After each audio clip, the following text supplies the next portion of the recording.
Saudara-saudariku yang dikasihi dan mengasihi Tuhan Yesus, pada hari ini Kamis 18 November 2021, hari biasa, pekan biasa ke-33. Menu sabda kita dari Injil Suci menurut Lukas bab 19 ayat 41 sampai 44. Mari kita siapkan hati kita untuk mendengarkan firman-Nya. Sekali peristiwa ketika Yesus telah dekat dan melihat kota Yerusalem, ia menangisinya. Katanya, "Wahai, betapa baiknya jika pada hari ini juga engkau mengerti apa yang perlu untuk damai sejahteramu. Tetapi sekarang hal itu tersembunyi bagi matamu. Sebab akan datang harinya bahwa musuhmu akan mengelilingi engkau dengan kubu, lalu mengepung engkau dan menghimpit engkau dari segala jurusan. Dan mereka akan membinasakan engkau beserta dengan pendudukmu, dan pada tembokmu mereka tidak akan membiarkan satu batu pun tinggal terletak di atas batu yang lain, karena engkau tidak mengetahui saat bila mana Allah melawat engkau." Demikianlah sabda Tuhan. Terpujilah Kristus.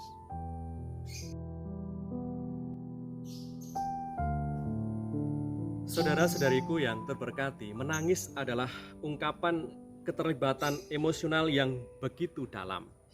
Pada hari ini kita mendengarkan di mana Yesus menangisi Yerusalem. Yesus menangis karena Dia adalah yang ilahi, sudah hadir di tengah mereka, tapi banyak orang tidak mau dan juga tidak menerima Dia dan tidak mau bertobat. Saudara-saudariku yang terberkati, betapa dosa ini telah menjadi penyebab manusia terpisah dengan dirinya dan membuat mereka buta dan tak mampu mengenalinya. Dalam keempat Injil tercatat bahwa hanya 2 kali Yesus menangis, yaitu yang kita dengar kisahnya pada hari ini, menangisi Yerusalem dan juga menangisi kematian Lazarus dalam Injil Yohanes. Yesus menangis menunjukkan bahwa Tuhan Yesus memang sungguh-sungguh manusia dan menunjukkan totalitasnya sebagai yang ilahi yang turut melibatkan seluruh emosinya dalam karya pelayanan, yaitu mewartakan kerajaan Allah.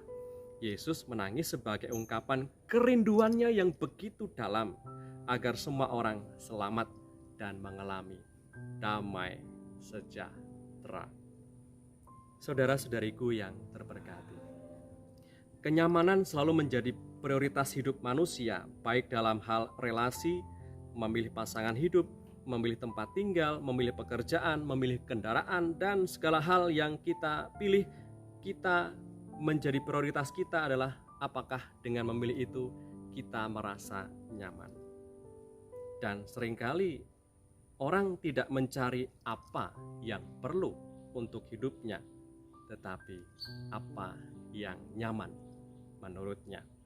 Dan hari ini Tuhan Yesus mengingatkan kita semua dalam kutipan sabda yang kita dengar pada hari ini, di mana Tuhan tadi katakan, "Wahai Yerusalem, betapa baiknya jika pada hari ini juga engkau mengerti apa yang perlu untuk damai sejahteramu. Tetapi sekarang hal itu tersembunyi bagi matamu."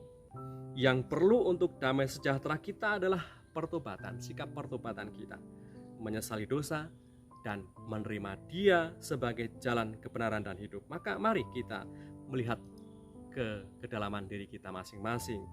Apa saja yang selama ini menghambat kita untuk mengakui dan menyesali dosa dan kelemahan kita. Marilah berdoa. Dalam nama Bapa dan Putra dan Roh Kudus. Amin. Tuhan Yesus, begitu dalamnya kasih-Mu kepada kami karena Engkau sampai menangisi kerapuhan dan kebodohan kami. Seharusnya kami yang meratapi kerapuhan dan dosa-dosa kami. Semoga kasih-Mu yang besar semakin membuat kami sadar dan mau membuka hati bagi rencana-Mu yang terbaik atas pekerjaan, rencana hidup, keluarga kami. Dengan pengantaran Kristus Tuhan kami yang hidup dan raja bersama Bapa dalam persekutuan Roh Kudus sepanjang segala masa. Amin. Berkatalah yang Maha Kuasa Tuhan atas kita semua, Bapa, Putra, dan